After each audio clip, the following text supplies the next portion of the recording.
welcome to Pops and Hisses, a music podcast where we talk to bands you love, talk about concerts, and answer your burning music questions. I'm your host, Kevin Coffey, and in this episode we have indie rock group Hand Habits. So, Hand Habits is a musical project of Meg Duffy, and they released a new album, Funhouse, recently on Saddle Creek Records. You may recognize Meg from performing in other bands like Perfume Genius, but they've been releasing their own records for a few years now as Hand Habits, and it's really wonderful stuff. The most recent, Funhouse, came out a couple months ago, and it captures their raw emotion, but with bigger and fuller production, really fleshes out their personal songwriting. These are lovely songs that have kind of a pop singer-songwriter bent, and I'm just really digging this new record. So it was great to talk to Meg about a lot, including their new album, but also a new project called Yes and how writing songs is such a personal process for them. Real quick, I want to remind you that you can listen to the Pops and Hisses podcast and find music news, reviews, and interviews at popsandhisses.com. Also, before we jump into the interview, I want to mention we had a couple audio glitches while recording. My setup just stopped recording all of a sudden in the middle of talking to Meg, so if there's something that sounds weird or a little gap in the recording, that's just kind of what happened, but I'm really glad I was able to salvage it, and you can listen to my conversation with Meg Duffy of Hand Habits and their new album, Funhouse. So, let's get into it. I dig the record, and it's exciting. You're going on tour with Perfume Genius next year. Also cool because you guys did the song together, so that's just kind of a fun little combination. Totally, yeah. Yeah, I play in that band as well, so it'll be fun to be doing double duty. And I was going to say that's going to be a little busy for you because you'll be pulling double duty in that. I really like it. You know, the parts of tour that I find really exhausting and stressful are like the 4 hours. Like you spend all day getting to the venue, and then there's like 4 to 5 hours where you don't really have to be doing anything. Yeah. And the more time I can spend playing music with my friends, just the healthier I am, and the less time I have to sit around thinking about my life. That's when it starts to get dark. Right. Well, especially when you're in some city you don't know, but also you can't really go anywhere because you have to be there, and you have nothing to do because you can't do anything. Do you go on tour ever? No, I've done this writing and podcasting and being friends with tons of musicians for a really long time. So, wow, cool. Not having done it myself, I feel like I somewhat know the experience just from talking about it 8 million times. Right. Yeah. By proxy, you know what it's like. Right. I've heard, I guess, enough stories. Yeah, it's funny because every time somebody's like sees the schedule and they're like, "You're doing double duty, like, aren't you going to be exhausted?" And it's like, that's not the tiring part. Well, it's like everything else that's exhausting. Especially if you're the opening act, because then if you do that, you might only play 45 minutes and then you have nothing to do for the rest of the show. Yeah, at least it makes going on tour for, 6 weeks, like feel like I'm doing something during the day every day instead of sitting in a car. Yeah, yeah. Or, finishing at a venue and then have nothing to do because it's 10 p.m. and what else are you going to do? I mean, yeah, like going to merch. That's probably not healthy. No, I don't drink on tour, and Perfume Genius, they don't drink either, so it's like, if when I'm not opening, I mean, it is a lot of work, don't get me wrong. I'm not like superhuman, and it is exhausting, but I like to be busy. I don't really like to, I had a conversation with a friend at a Hanukkah party last night about this, where like, I don't like going on vacation. My brain really likes to be busy. It likes to be task oriented, and I know that like, the self-care buzz like says like, just sit down and do nothing. And I think I incorporate that in parts of my day, but I think, yes, I like to be busy. Even though it is exhausting, I like to feel like at the end of the night, like I'm going to go to sleep because I worked all day and I was like, participating in some way. I'm the same way on vacations. I have to have activity vacations where we're going to do the thing. And the times, don't get me wrong, I've been to the beach and I sure enjoy it, but I can't just sit at the beach and do nothing. I will have to bring something with me to like also occupy my time. Tinker, yeah. Are you a tinker? Yeah, I'm fidgety. I got to do something. At the minimum, I have to have a book to read. You know what I mean? Yeah, totally. Yeah, and not my phone either, because that feels I don't know. So when I think about vacation, I think about like sitting on my phone and looking at it for a long time. Like that sounds awful. Yeah. That's worse than doing nothing. It's worse than like working overtime. Right. Or right. something. I feel like your brain works doing that, but you having accomplished absolutely nothing. Yeah, definitely. It's like exhausting. Yeah.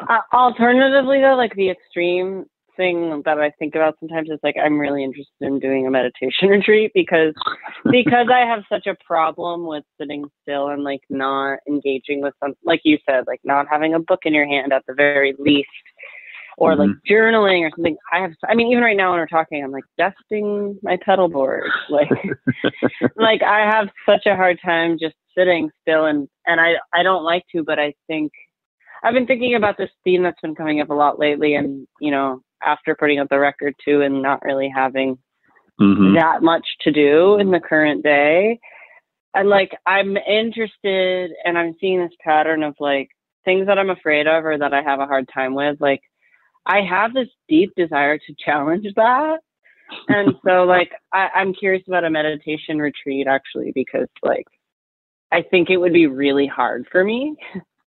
But it could be enlightening at to say the very least. You know what I'm saying? Oh, totally. That's a good challenge. To me, it's at least the meditation, for example, would be mindful and thoughtful and challenging. It's like, you know, doing something while doing nothing, if that makes sense. Yeah. Yeah. Whereas if I find myself with nothing to do, like I get fidgety myself. Like I don't know. Right.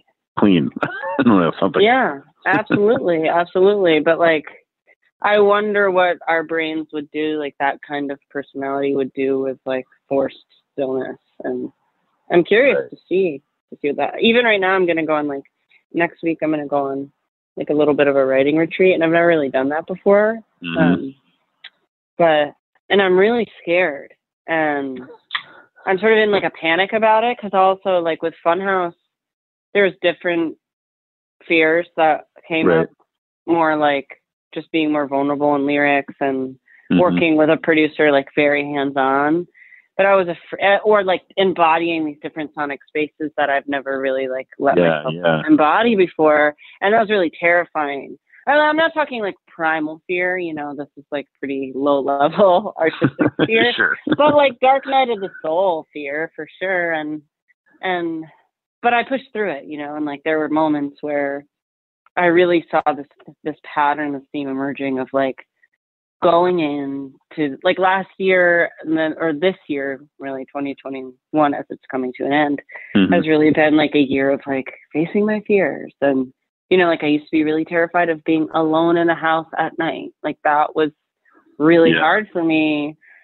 Like it got to the point where like I was so ready to get over my fear. Like I was like in the desert house sitting for a friend and like literally Googling like how to not be afraid at night by myself. So yeah, the Beatles documentary. So what were you saying about that? Just like go like along the theme of like having fun and like showing up to something even though maybe like not everybody feels prepared. Right. Because also it's rare that I ever even feel prepared, even if I have obsessively prepared for weeks, you know, like it's rare that I'm like, all right, I got this. Like I'm a human. So there's always like some doubt that sneaks in. And I think that doubt is really inspiring sometimes too. Like it can be harnessed, but the Beatles, man, like I was never like a huge Beatles head. Like I wasn't really interested in watching the documentary until like I saw the trailer and my friends are like all obsessed, but they just, even though it's hard and like they have, you know, breakdowns in it, like they do have so much fun, and you can tell that they've like built their songwriting process is so like built in just being like free and present and in the moment and having fun and like goofing around, and like you see them write Get Back, and that just started as it seems like joke songs, but then if you listen to like all of their like Maxwell's Silver Hammer, like we all know that song. It's such a goofy song, but it's like it's in the canon. And then they were just like goofing around, like. And I think that through making Funhouse for me, like, you know, part of my song writing process has so been like tied up with like my emotional processing. Yeah. Which I'm starting to see sort of like the pitfalls of that. Like, and it'll always be ingrained, you know, like, and I'm not trying to completely pivot, but it makes it not fun all the time. And I think that something I have to walk through the fire, you know? And yeah. Well, like, I'm that's just a natural thing to do. yeah, we don't always have to walk through the fire though. Like, there's actually so many other ways to just have an experience. And I think it's like part of growing up, I'm sure, musically and otherwise. But yeah, they just have so much fun. I feel really inspired by that. Like, I kind of just want to have fun and not be so like, this is the tragedy of my life that, you know, it's been so hard. And I mean, it has been hard and tragic, whatever, like, you know, being a human is so hard and confusing and terrifying and beautiful. But like, you can also just make up a funny story about like someone banging a hammer and like, you know, made up characters, you know, and there's a freshness to that I'm curious about. Yeah, I think it's interesting too, like just talking about the Beatles, and that they made two of their best albums, their last two albums, not getting along, not particularly liking what they were doing, but being like, you know, but we're still going to do this because it's important to us, and we feel like we have to, like, yeah, and that can produce some really great stuff. The day you're not very into it could be the day you write something that just, that makes me want to cry. Probably because I haven't eaten yet that much today, but also like, yeah, of course. Like the thing, I mean, there are songs on my records that people love the most, and I'm like, that was such a throwaway for me. Or I felt not a throwaway, but like I didn't feel connected to that one. And whatever boxes maybe like I feel like I should be checking as a musician or a songwriter, like people aren't even aware of those boxes, you know? Like they don't, like if they resonate with it, it's not really up to me or up to them. And like some of my favorite records are like, you know, weirdo, like private press records. Yeah. That like did not do commercially well, but like they're so important to me. And just thinking about that too, and just feeling like, okay, like the only person who can decide if like I've done the thing or like I feel satisfied is me. And then it's like not up to me anymore. And like, I don't have to get there by feeling like I've walked through the fire or like have like really like had some huge psychological breakthrough like through a song. I mean, it's fucking great when that happens. Don't get me wrong. And like it has happened, and I feel like I'm always chasing that. But like, yeah, the best song could be like the goofy one about a character that you made up, you know? Yeah. And you know, you don't have to torture yourself just to write music. No, I know. Because you like it or because you feel like writing a song that day. Yeah. And it does. And like every song that gets written doesn't have to be the best one. And I feel like I was talking with a friend about this last night, actually, who's also a musician. And, you know, she's somebody who's I really respect musically. And she was like, you know, you make a couple records and like then that are like really well thought out and curated and put together, and then you can kind of get a little bit more experimental.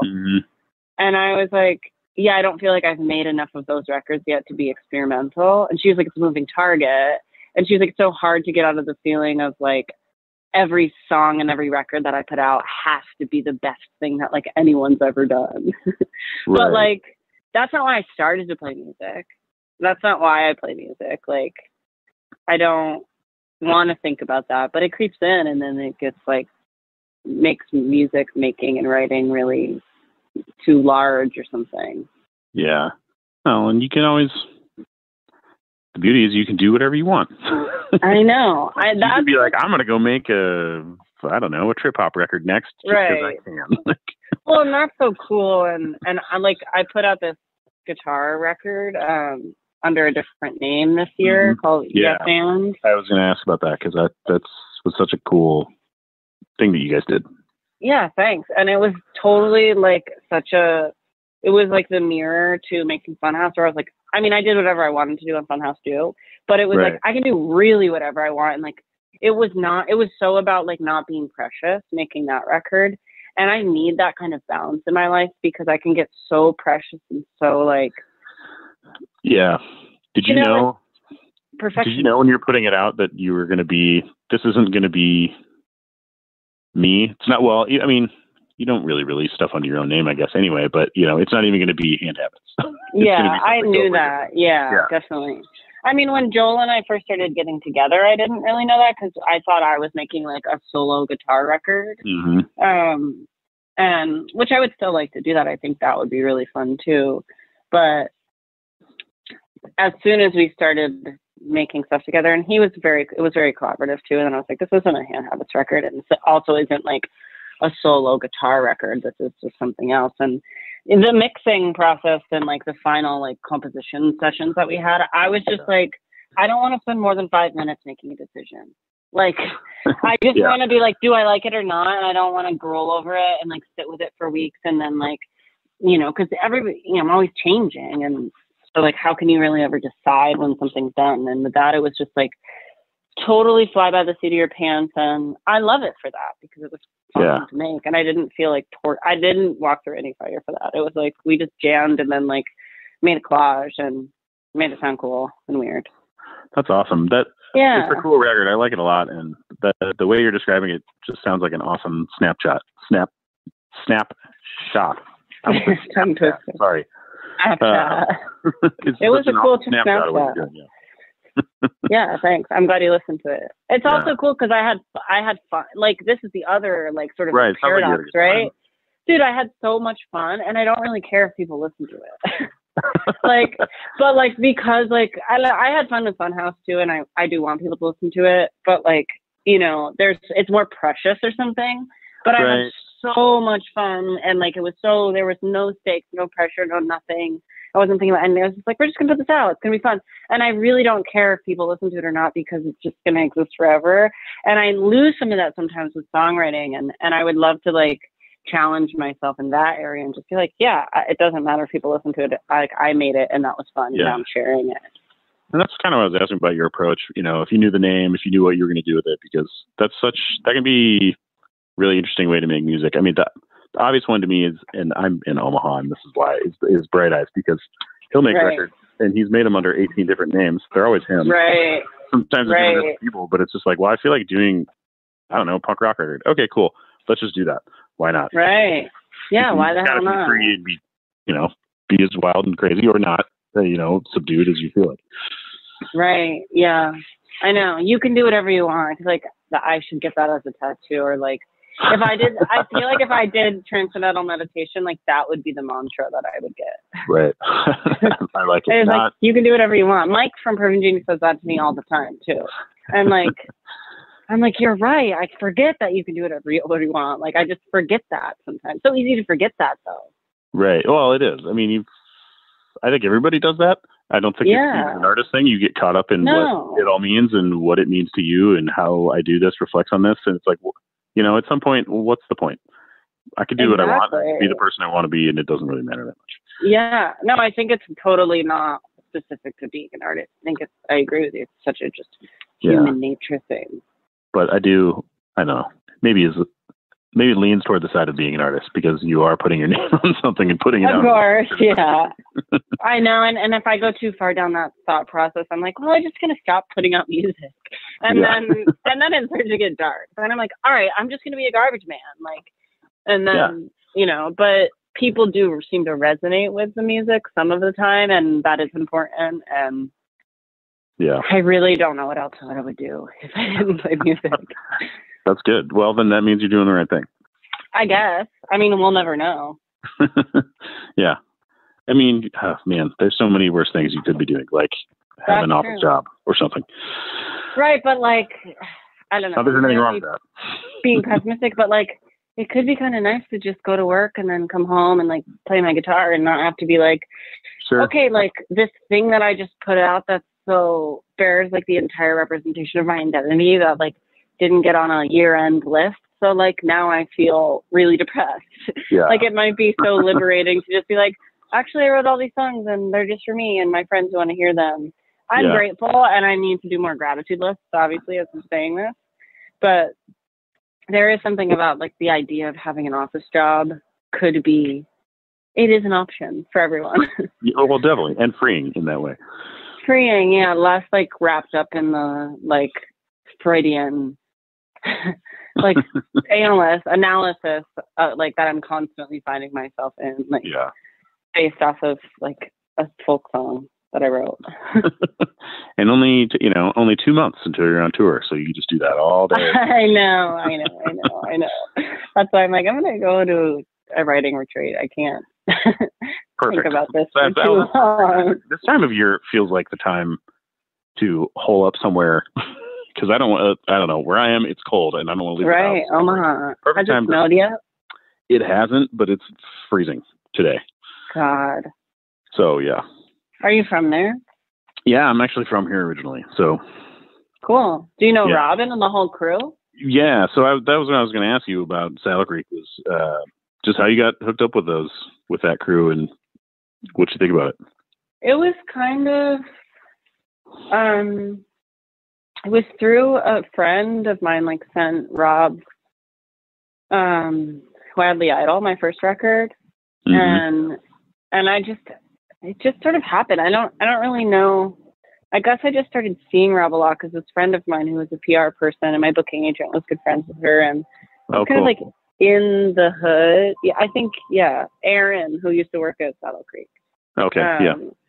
And I think she used to work there. I don't know, but she was like, "I love your music. Like you should. I'm gonna send it to Rob. Like we are rooting for you," and it was really sweet. And yeah, it was super sweet. And then they put Placeholder out on Funhouse, and it's been great. It's such a cool crew. I love them. I'm sad that Jaden's leaving, but it's nice to be